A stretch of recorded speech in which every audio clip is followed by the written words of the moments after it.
How to fix iPhone stuck on black screen.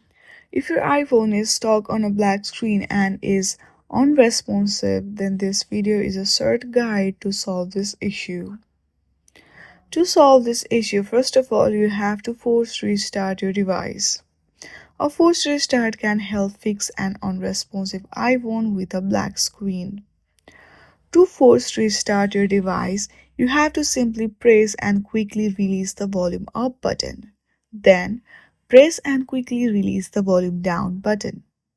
And at last, keep pressing and holding the side button until the Apple logo appears. This could take about 10 to 20 seconds. Once the Apple logo appears, you can release the side button and then it will be force restarted.